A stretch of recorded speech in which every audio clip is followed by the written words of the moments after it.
ಶ್ರೀಗುರು ಬಸವಲಿಂಗಾಯ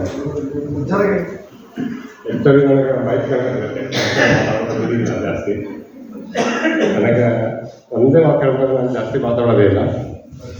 ನನಗೆ 5 ವರ್ಷ ಆಗ್ತಿದ್ದೆ ಬಸವ ಮಹಾಮನೆಗೆ ಬರಲಿಕ್ಕೆ. ನಂದಷ್ಟೇ ಅಲ್ಲ, ನಂದು ನಮ್ಮ ಮನೆಯವರು, ನಮ್ಮ ಮಗಂದು, ಸೊಸೆಯದು ಎಲ್ಲರದು ಇಡೀ ಜೀವನನೇ ಬದಲಾಗಿದೆ ಅಂತ ಹೇಳಿ ಮಾಡ್ತೀನಿ. ಎಲ್ಲ ದೃಷ್ಟಿಯಿಂದ ಆಯಿತು. ಆರೋಗ್ಯದಿಂದ ಮೊದಲೇ ಮಾತ್ರ ಆರೋಗ್ಯದಿಂದ. ಈಗ ಉಪವಾಸ ಅನ್ನೋದು ಇದ್ದಿದ್ದು ನೇಮ್ ತತ್ವ. ಉಪವಾಸದ ಮಹತ್ವ ಇಷ್ಟು ನಮಗೆ ಇದಾಗಿರ್ತದಲ್ಲ. ಈಗ ನಾವು 5 ವರ್ಷದಿಂದ ಪಾಲಿಸ್ತಾ ಇದ್ದೀವಿ, ಅದನ್ನು ಅತಿ ಸ್ಟ್ರಿಕ್ಟಾಗಿ ಪಾಲಿಸ್ತಾ ಇದ್ದೀವಿ. ಅದು ಅದಕ್ಕೆ ಹೊರಗಿನ ಆಸೆ ಅಥವಾ ಅವ್ರದ್ದು ಡೈರೆಕ್ಷನ್ ಇದೆ. ಅದರ ಪ್ರಕಾರ ಅದು ನಮಗೆ ಬಹಳ ಉಪಯೋಗ ಆಗಿದೆ, ಬಹಳ ಇದಾಗಿದೆ. ಅದನ್ನು ಆದಷ್ಟು ಎಲ್ಲರೂ ಅಳವಡಿಸ್ಕೊಂಡು ಒಂದು ಮಾತ್ರ ತಗೊಂಡು ನಂದು ಹಾರ್ಟ್ ಆಪರೇಷನ್ ಆಗಿದೆ, ಓಪನ್ ಹಾರ್ಟ್ ಸರ್ಜರಿ ಆಗಿದೆ, ಆಮೇಲೆ ಎಂಜೋಪ್ಲಾಸ್ಟಿ ಆಗಿದೆ. ಈಗ ಯಾವುದೂ ಮಾತ್ರ ತಗೊಳ್ಳೋದಿಲ್ಲ. ಉಪವಾಸದಿಂದ ಮೇನ್ ಇದಂತ ಹೇಳಲಿಕ್ಕೆ ನಾನು ಗಮನಿಸ್ತೀನಿ. ಸರ್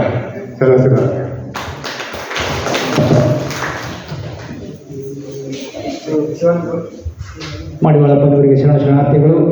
ಈಗ 200 ವರ್ಷಗಳಾದ ಶಿವಾನಂದ್ ಕುಣಿಕಿಕರ್ ಇವರು 2 ಹಿತವಚನಗಳನ್ನು ನೀಡಬೇಕಾಗಿದೆ.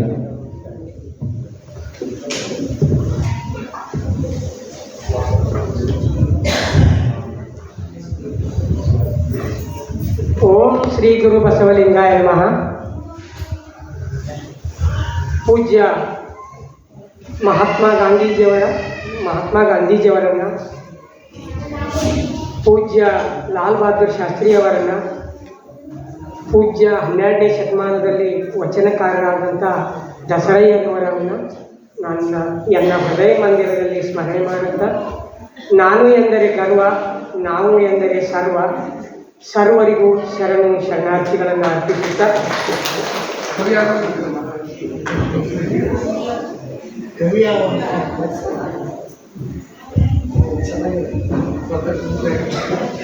ಶ್ರೀ ಗುರು ಬಸವ ಮಹಾಮನೆ ಚೆನ್ನಯ್ಯನಗಿರಿ ಮನಗುಂಡಿ ಇಲ್ಲಿ 174ನೇ ಮಾಸಿಕ ಶಿವಾನುಭವ ಗೋಷ್ಠಿ ಮತ್ತು ಮಹಾತ್ಮ ಗಾಂಧಿ ಜಯಂತಿ ಹಾಗೂ ದಸರಯ್ಯನವರ ಸ್ಮರಣೋತ್ಸವ ಕಾರ್ಯಕ್ರಮದ ದಿವ್ಯ ಸಾನ್ನಿಧ್ಯ ವಹಿಸಿರುವ ತ್ರಿವಿಧ ದಾಸೋಹಿ, ಆರೋಗ್ಯ ದಾಸೋಹಿ, ಆಧ್ಯಾತ್ಮ ದಾಸೋಹಿ, ಅನ್ನ ದಾಸೋಹಿಗಳಾದ ಪೂಜ್ಯ ಶ್ರೀ ಗುರು ಬಸವಾನಂದ ಮಹಾಸ್ವಾಮೀಜಿಯವರ ಶ್ರೀಚರಣ ಕಮಲರಿಗೆ ವಂದಿಸುತ್ತಾ, ಈ ಒಂದು ಸಭೆಯಲ್ಲಿ ಉಪಸ್ಥಿತರಿದ್ದಂಥ ಮಾತಾಜಿಯವರಿಗೂ ಕೂಡ ಎನ್ನ ನಮನಗಳನ್ನು ಸಲ್ಲಿಸಿ, ವೇದಿಕೆಯ ಮೇಲೆ ಆಸೀನರಾಗಿರುವಂಥ ಎಲ್ಲ ಸನ್ಮಾನ್ಯರಿಗೆ ವಂದಿಸಿ, ಈ ಒಂದು ಧರ್ಮ ಸಭೆಯಲ್ಲಿ ಭಾಗವಹಿಸಿದಂಥ ಎಲ್ಲ ಶರಣ ಬಂಧುಗಳಿಗೆ ಶರಣಾರ್ಥಿಗಳು. ನಾನು ಈ ಮಠದ ನಡ್ಕೊಳತಕ್ಕ ಸುಮಾರು 10 ವರ್ಷ ಆಯಿತು. ನಾನು ಕೂಡ ಮೊದಲ 6 ದಿವಸ ಇಲ್ಲಿ ಉಪವಾಸ ಮಾಡಿದ್ದೇನೆ. ಆಮೇಲೆ ನಮ್ಮ ಸಂಬಂಧಿಗಳನ್ನು ಕೂಡ ನಾನು ಇಲ್ಲಿ ಉಪವಾಸ ಮಾಡಿದ್ದಾಗಿದೆ. ಅದಕ್ಕೆ ಮೂಲ ಕಾರಣ ಪೂಜ್ಯರು ಒಂದು ಸರಿ ಧುಮ್ಮಾಡಕ್ಕೆ ಬಂದಿದ್ದರು. ಅವರ ಅಲ್ಲಿ ಒಂದು ವೇದಾಂತ ಪರಿಷತ್ ಇತ್ತು. ಅಲ್ಲಿ ವೇದಾಂತ ಪರಿಷತ್ನೊಳಗೆ ಅವರು ಆರೋಗ್ಯದ 6 ಸೂತ್ರಗಳನ್ನು ಹೇಳಿದರು. ನಿಜವಾಗಲೂ ಆರೋಗ್ಯದ 6 ಸೂತ್ರಗಳನ್ನು ನಾವು ನಮ್ಮ ಜೀವನದೊಳಗೆ ಅರ್ಧದಷ್ಟಾದರೂ ಪಾಲಿಸಿಕೊಂಡು ಹೋದಿದ್ದಾದ್ರೆ ನಿಜವಾಗಲೂ ನಾವು ಕಾಯಿಲೆಯಿಂದ ಮುಕ್ತರಾಗ್ತೇವೆ ಅನ್ನುವಂಥದ್ದು ಅವ್ರದ್ದು ದಿವ್ಯ ಸಂದೇಶ. ಆ ಆರೋಗ್ಯದ 6 ಸೂತ್ರಗಳು ಯಾವುವು ಅಂತಂದ್ರೆ, ಬೇಗ ಏಳು ಅಂದರೆ ಬೇಗನೆ ಹೇಳ್ಬೇಕಂತ, ಕನಿಷ್ಠ 5 ಗಂಟೆಗಾದರೂ ಹೇಳ್ಬೇಕು ಅಂತ. ಇನ್ನು ನೀರು ಕುಡಿಯೋದು, ಒಂದು ಉಗುರು ಬೆಚ್ಚಗಿನ ನೀರು ಕುಡಿಬೇಕ್ರಿ ನಾವು, 1-2 ಲೋಟ. ಆಮೇಲೆ ಪರಿಶ್ರಮ ಪಡುವಂಥದ್ದು. ಆಮೇಲೆ ಏನಾದರೂ ಯೋಗಾಸನ, ವಾಕಿಂಗು, ಪ್ರಾಣಾಯಾಮಗಳನ್ನು ಮಾಡಬೇಕು. ಇನ್ನು ಉತ್ತಮ ಆಹಾರ ಅಂತಂದರೆ ನಾವು ಹೆಚ್ಚಾಗಿ ಹಣ್ಣು ಹಂಪಲುಗಳನ್ನು, ಆಮೇಲೆ ಈ ಸಿರಿಧಾನ್ಯಗಳನ್ನು, ಆಮೇಲೆ ಈ ರೊಟ್ಟಿ ಚಪಾತಿ ಇಂಥವುಗಳನ್ನು ಹುರಿದ ಪದಾರ್ಥಗಳನ್ನು ಹೆಚ್ಚು ಸೇವಿಸಿದರೆ, ಹಸಿ ತರಕಾರಿಗಳನ್ನು ಸೇವಿಸೋದರಿಂದ ನಾವು ಆರೋಗ್ಯವನ್ನು ಕಾಪಾಡಿಕೊಳ್ಬೋದು. ಇನ್ನು ಉಪವಾಸ ಮಾಡೋದು ಒಂದು ಅತಿ ಅವಶ್ಯ. ನಾವು ವಾರದಲ್ಲಿ 1 ದಿನವಾದರೂ ಉಪವಾಸ ಮಾಡಿದ್ದಾದ್ರೆ ಅದರಿಂದ ನಿಜವಾಗಲೂ ನಮ್ಮ ಏನು ಡೈಜೆಸ್ಟಿವ್ ಸಿಸ್ಟಮ್ ಅಂತೀವಲ್ಲ, ಅದು ಸುಧಾರಣೆ ಆಗಲಿಕ್ಕೆ ಸಾಧ್ಯ ಐತಿ. ಆ ದಿಶೆಯೊಳಗೆ ನಾವು ಉಪವಾಸ ಮಾಡಬೇಕು. ಇನ್ನು ಆತ್ಮವಿಶ್ವಾಸವನ್ನು ನಾವು ಬೆಳೆಸ್ಕೊಳ್ಬೇಕು. ಅದ್ರ ಜೊತೆಗೆ ಇಲ್ಲಿ ಒಂದು ಪೂಜ್ಯರ ಒಂದು ಗವಿ ಸಿದ್ದೇಶ್ವರ ಮಠದ ಪೂಜ್ಯರ ಒಂದು ಮಾತೈತಿದೆ, ಅದನ್ನು ನಾನು ಪೇಪರ್ದಾಗ ಓದಿ ಸ್ವಲ್ಪ ಭಾಳ ಅದಕ್ಕೆ ಇದನ್ನಾಗಿದೆ. ಅದಕ್ಕೆ ಆ ಮಾತನ್ನು ನಾನು ಓದಿ ನಾನು ಒಂದೆರಡು ಮಾತುಗಳನ್ನ ಮುಗಿಸ್ತಾ ಇದ್ದೇನೆ.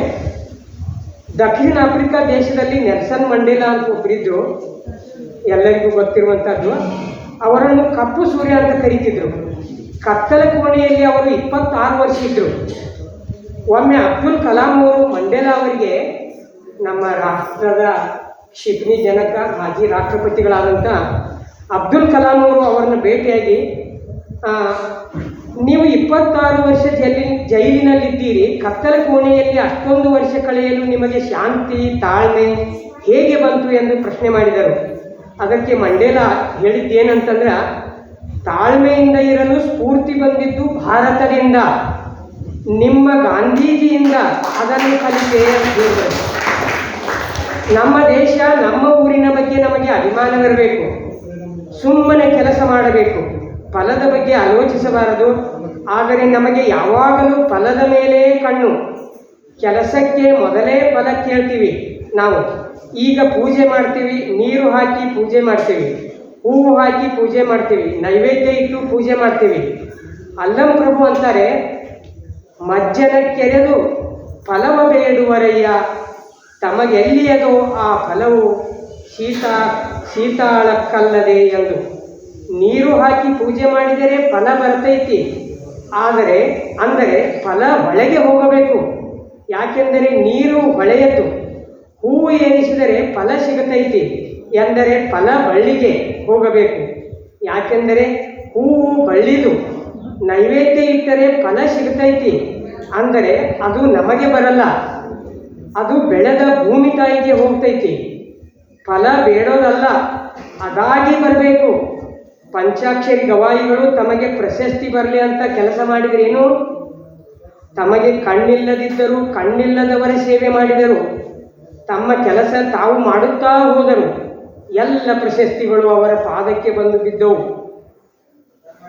ಯಾವ ಮನುಷ್ಯ ತನ್ನ ಪಾಡಿಗೆ ತಾನು ಕೆಲಸ ಮಾಡುತ್ತಾನೋ ಅವನಿಗೆ ನಿಸರ್ಗ ಪೋಸ್ಟ್ ಕಾರ್ಡ್ ಇದ್ದಂತೆ ಫಲವನ್ನು ಕೊಡುತ್ತದೆ. ಬಾಲಗಂಗಾಧರ ತಿಲಕ್ ಅಂತ ಒಬ್ಬರಿದ್ದರು, ನಮಗೆಲ್ಲ ಗೊತ್ತೈತಿ, ಸ್ವಾತಂತ್ರ್ಯ ಹೋರಾಟಗಾರರು. ಅವರು ಸಣ್ಣವರಿದ್ದಾಗ ಶಾಲೆಯಲ್ಲಿ ಅವರ ಸ್ನೇಹಿತ ಶೇಂಗಾ ತಿಂದು ಸಿಪ್ಪೆ ಇವರ ಮುಂದೆ ಹಾಕಿದ. ಹೆಡ್ ಮಾಸ್ಟರ್ ಬಂದು ನೋಡಿದಾಗ ತಿಲಕರ ಮುಂದೆ ಶೇಂಗಾ ಸಿಪ್ಪೆ ಇತ್ತು. ಇವರೇ ತಿಂದಿದ್ದಾರೆ ಎಂದು 2 ಏಟು ಹೊಡೆದು ಮನೆಗೆ ಕಳಿಸಿದರು. ಮನೆಯಲ್ಲಿ ತಿಲಕರ ತಂದೆ ಯಾಕೆ ಇಷ್ಟು ಬೇಗ ಬಂದಿ ಅಂತ ಕೇಳಿದರು. ಅದಕ್ಕೆ ಶಾಲೆಯಲ್ಲಿ ನಡೆದ ವಿಷಯ ತಿಲಕರು ತಿಳಿಸಿದರು. ಮಗನನ್ನು ಶಾಲೆಗೆ ಕರೆದುಕೊಂಡು ಬಂದು ಮಾಸ್ಟರ್ ಕೈಯಲ್ಲಿದ್ದ ಬಡಿಗೆ ತಗೊಂಡು ಮಗನಿಗೆ ಹೊಡೆದರು. ಮಗನ ಕರ್ಕೊಂಡ್ಬಂದ, ಶಾಲೆಗೆ ಬಂದ, ಆ ಮಾಸ್ಟರ್ ಮುಂದೆ ಅವ್ರ ತಂದೆಯವ್ರನ್ನ ಅವನು ಹೊಡೆದ್ಬಿಟ್ರು. ಶಾಲೆ ಯಾಕೆ ಹೊಡಿತೀರಿ, ಅವು ತಪ್ಪು ಮಾಡಿಲ್ಲ ಅಂತ ಹೇಳ್ತಾನಲ್ಲ ಅಂದರು ಹೆಡ್ ಮಾಸ್ಟರ್. ಅದಕ್ಕೆ ತಿಲಕರ ತಂದೆ, ಶೇಂಗಾ ಅವನು ಮುಂದಿದ್ದು ಅಲ್ಲ, ಅವನು ತಪ್ಪಿಸ್ತಾ ಇರ್ತ, ಅವನು ತಿಂದಿದ್ದರೂ ಕೂಡ ಆ ಸಿಪ್ಪೆ ಅವನು ಎಸೆದು ಬೇರೆ ಕಡೆ ಹಾಕಬೇಕಾಗಿತ್ತಲ್ಲ, ಈ ಬುದ್ಧಿ ಅವನಿಗೆ ಯಾಕೆ ಬರಲಿಲ್ಲ ಅನ್ನುವಂಥ ಅದು ತಿಲಕರಿಗೆ ಪಾಠ ಆಯಿತು. ಮುಂದೆ ತಿಲಕರು ತಮ್ಮ ಪಾಡಿಗೆ ತಾವು ದೇಶದ ಕೆಲಸ ಮಾಡಿದರು. ಅದಕ್ಕೆ ಅವರು ದೇಶದ ತಿಲಕರಾದರು. ಹಂಗಾರೆ ನಾವು ಇವತ್ತು ಏನು ಮಾಡ್ತಾ ಇದ್ದೀವಿ ಎಲ್ಲರೂ ಅಂತಂದ್ರೆ, ಬರೀ ಆಸ್ತಿ ಗಳಿಸೋಕೆ ಪ್ರಯತ್ನ ಮಾಡ್ತಾ ಇದ್ದೇವೆ.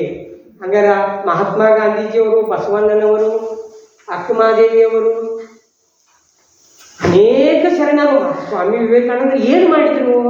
ಅವ್ರು ಏನು ಬಿಟ್ಟು ಹೋದ್ರು? ಇಲ್ಲಿ ಎಷ್ಟು ಆಸ್ತಿ ಗಳಿಸಿಟ್ಟು ಹೋದರು? ಅದಕ್ಕೆ ಆಸ್ತಿ ಅಂದರೆ ಏನು ಅನ್ನುವಂಥದ್ದು ಡಾಕ್ಟರ್ ಗುರುರಾಜ್ ಅನ್ನುವಂಥ ಮತ್ತೆ 2-3 ಸಾಲ ಐತಿ. ಬರೇ ನಾವೆಲ್ಲ ಸದಾ ಆಸ್ತಿ ಮಾಡುವ ಚಿಂತೆ ಮಾಡುತ್ತೇವೆ, ಆದರೆ ಆ ಆಸ್ತಿ ಹೇಗಿರಬೇಕು ಎಂಬುದನ್ನು ಯೋಚನೆಯನ್ನು ಮಾಡುವುದಿಲ್ಲ.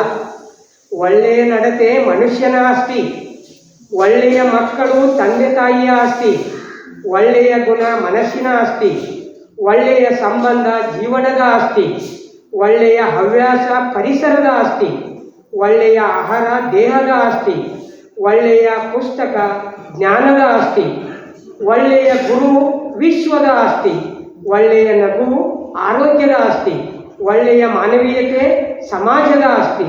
ಇವೇ ನಮ್ಮ ನಿಮ್ಮೆಲ್ಲರ ಆಸ್ತಿಯಾಗಿರಲಿ ಎಂದು ನಾವು ನೀವೆಲ್ಲರೂ ಕೂಡಿ ಪ್ರಾರ್ಥಿಸೋಣ ಅಂತೇಳಿ ಈ ನನ್ನ ನುಡಿ ನಮನಗಳನ್ನು ಅರ್ಪಿಸಿ ನನ್ನ 2 ಮಾತುಗಳನ್ನು ಮುಗಿಸುತ್ತೇನೆ. ಆರೋಗ್ಯದ ಬಗ್ಗೆ 6 ಸೂತ್ರಗಳನ್ನು ಹೇಳಿಕೊಟ್ಟಂತಹ ಶರಣರು ಹಾಗೂ ಸೌಮ್ಯ ಸೆ 80 ಬೇಮಾನ್ ಫಿರ್ ಭಿ ಭಾರತ್ ಮಹಾನ್ ಅನ್ನುವಂತಹ ವಿಸ್ತಾರವನ್ನು ವ್ಯಕ್ತಪಡಿಸಿದಂತಹ ಶರಣರಿಗೆ ಧನ್ಯವಾದಗಳು. ಈಗ ಕಾರ್ಯಕ್ರಮದ ಅಂತಿಮ ಘಟ್ಟ ಮಾತಾದಿ ಶ್ರೀ ಶಿವದೇವಿ ತಾಯಿಯವರಿಂದ.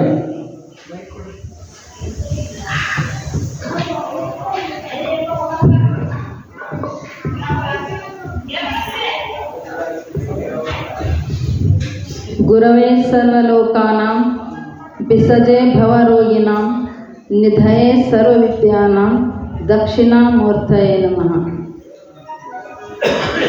ಪರಮ ಪೂಜ್ಯ ಪ್ರಾತಸ್ಮರಣೀಯ ಸದ್ಗುರುವಿನ ಪವಿತ್ರ ಪಾದಗಳನ್ನು ಹೃತ್ಪದ್ಮದಲ್ಲಿ ಸ್ಥಾಪಿಸಿಕೊಂಡು ವಿಶ್ವಗುರು ಬಸವೇಶ್ವರ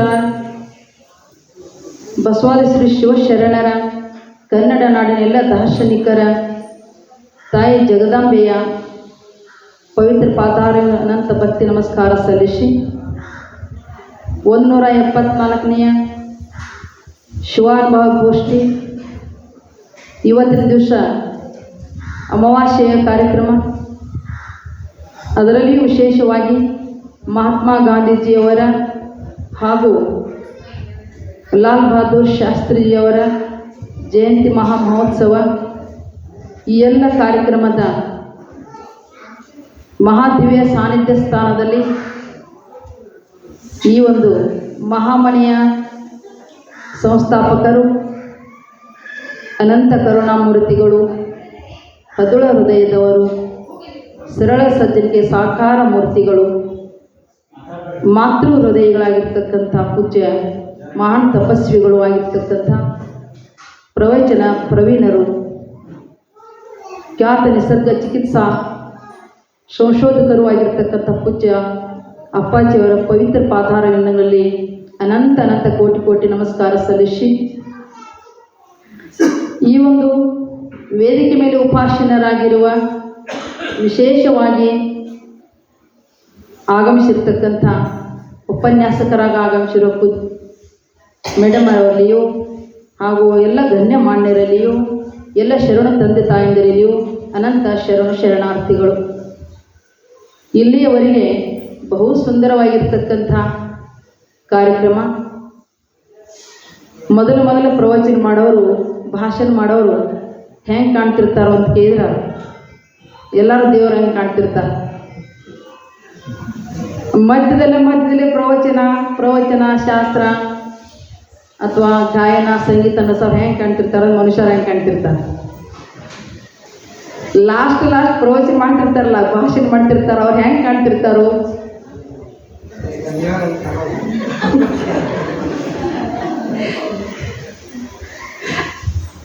ಪರವಾಗಿಲ್ಲ, ಆದರೆ ನನಗೆ ಕೇವಲ ಎಷ್ಟು ಕೊಟ್ಟಿರ್ತಾರೋ ಟೈಮ್ ಅಂತ ಕೇವಲ 5 ನಿಮಿಷ ಕೊಟ್ಟಿದ್ದಾರೆ. ಅದರಲ್ಲಿ ಎಷ್ಟು ಆಗ್ತದೆ ಅಷ್ಟೇ, ಯಾವಾಗ ಬೆಳಿತೀನಿ ಅವಾಗ 5 ನಿಮಿಷ ಆಗಿದೆ ಅಂತ ತಿಳ್ಕೊಬೇಕು ನೀವು.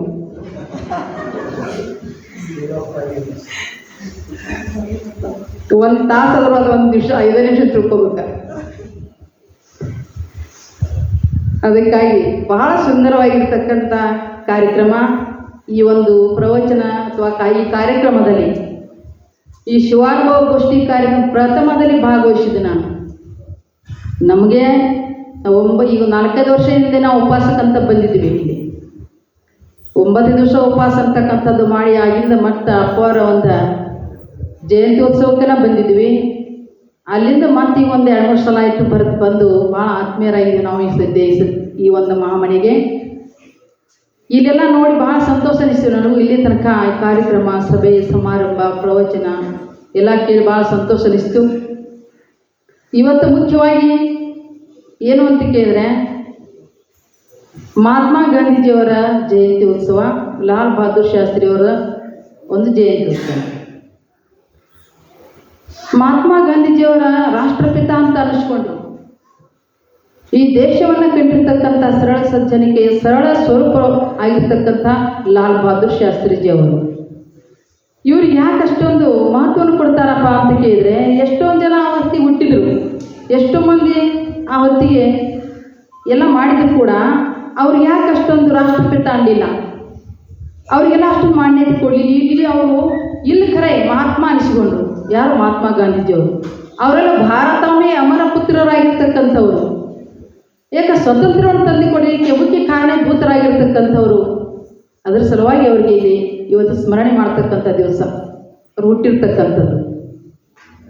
ಮಹಾತ್ಮ ಗಾಂಧೀಜಿಯವ್ರು ಹೇಗಿದ್ರು ಅವ್ರ ಬಗ್ಗೆ ಸ್ವಲ್ಪ ಹೇಳ್ಬಿಡ್ತೇನೆ ನಾನು. ಯಾಕೆ ಲಾಲ್ ಬಹದ್ದೂರ್ ಶಾಸ್ತ್ರಿಜಿಯವ್ರ ಬಗ್ಗೆ ಮತ್ತೆ ಭಾಳ ಆಗ್ತದೆ. ಏನು ಅಂತ ಕೇಳಿದ್ರೆ, ಪೋರ್ಬಂದರದಲ್ಲಿ ಮಹಾತ್ಮ ಗಾಂಧೀಜಿಯವರು ಚಿಕ್ಕಂದಿನಲ್ಲಿ ಆವಾಗ ಅವರಿಗೆ ಆ ಚಾರಿತ್ರ್ಯವಾದರು ಮಹಾತ್ಮ ಅನಿಸಿಕೊಂಡಿಲ್ಲ. ಅವರ ಸಾಧನೆ, ಅವರಲ್ಲಿರ್ತಕ್ಕಂಥ ಒಂದು ವಿಶೇಷವಾಗಿರ್ತಕ್ಕಂಥ ಗುಣಗಳನ್ನು ಕಂಡು ಅವರಿಗೆ ಮಹಾತ್ಮ ಗಾಂಧೀಜಿ ಅಂತ ಅನಿಸಿಕೊಂಡ್ರು ಅವರು. ಅದು ಅಲ್ಲದೇ ಭಾರತದ ಬಗ್ಗೆ, ದೇಶದ ಬಗ್ಗೆ ಬಹಳ ಅಭಿಮಾನ ಇತ್ತು ಅವರಿಗೆ. ಅದನ್ನೇ ಒಂದೆರಡು ಮಾತು ಹೇಳ್ಬಿಡ್ತೀನಿ ನಾನು.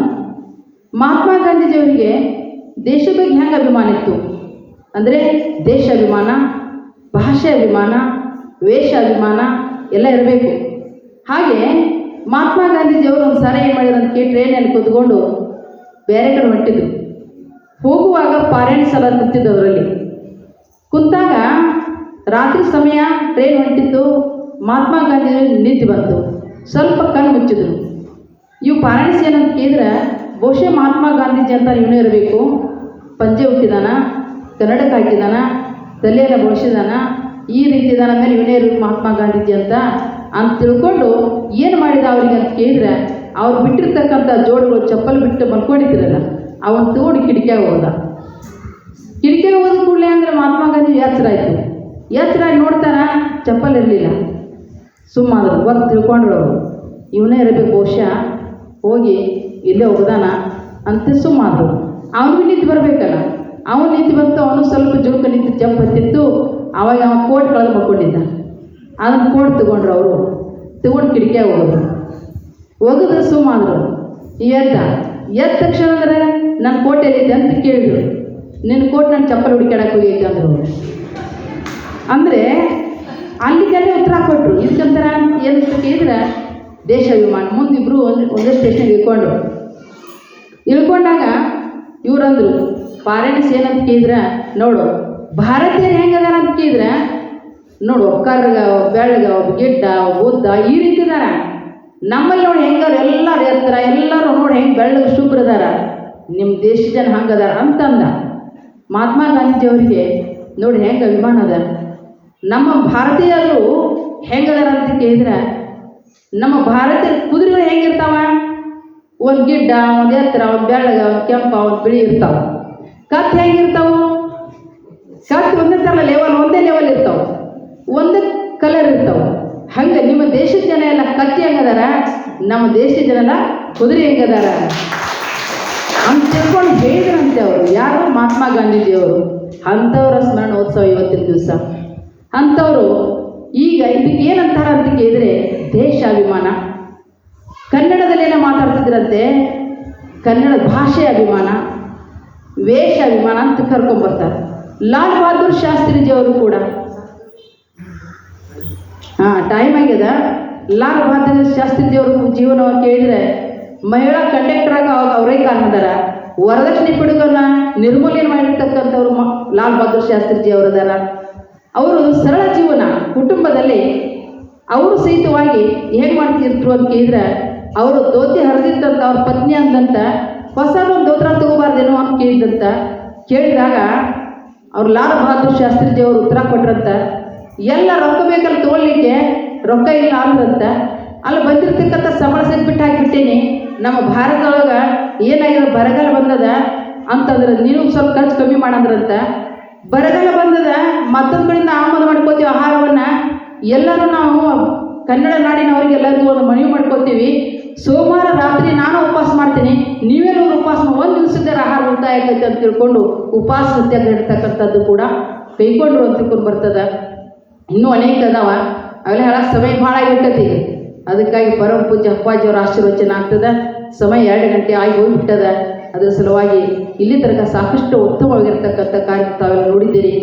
ಅಂತ ಒಂದು ದೇಶಾಭಿಮಾನ, ಭಕ್ತಿ, ಬಸವಣ್ಣವರ ಒಂದು ಭಕ್ತಿ ಭಾವ ಎಲ್ಲ ಮಾಡಿ ತಮ್ಮ ಜೀವನ ಸಾರ್ಥಕ ಮಾಡಿಕೊ ಸದ್ಬುದ್ಧಿ ಕೊಟ್ಟು ಕರುಣಿಸಲಿ ಅಂತ ತಿಳ್ಕೊಂಡು ಹೇಳ್ತಾ ನನಗೆ ಕೆಲವು ಮಾತು ಗುರುಚರಣ ಕಲ್ಪಿಸಲು ಹೋಗ್ತಾರೆ.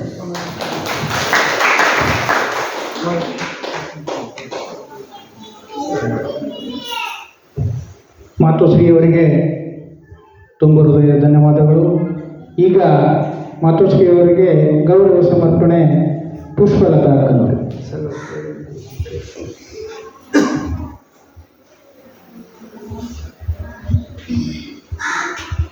ಓಂ ಶ್ರೀ ಗುರು ಬಸವಲಿಂಗಾಯ ನಮಃ. ಓಂ ಶ್ರೀ ಗುರು ಬಸವಲಿಂಗಾಯ ನಮಃ. ಓಂ ಶ್ರೀ ಗುರು ಬಸವಲಿಂಗಾಯ ನಮಃ. ಓಂ ಶ್ರೀ ಗುರು ಬಸವಲಿಂಗಾಯ ನಮಃ. ಈಗ ಕಾರ್ಯಕ್ರಮದ ಅಂತಿಮ ಘಟ್ಟ, ಪೂಜ್ಯರಿಂದ ಆಶೀರ್ವಚನ. ಶ್ರೀ ಗುರುವೇ ದೀಕ್ಷಾ ಗುರುವೇ ಶಿಕ್ಷಾ ಗುರುವೇ ರಕ್ಷಾ ಗುರುವೇ ಸರ್ವಾಗಮೋಕ್ತ ಕಳಾ ಗುರುವೇ ಶಿವಯೋ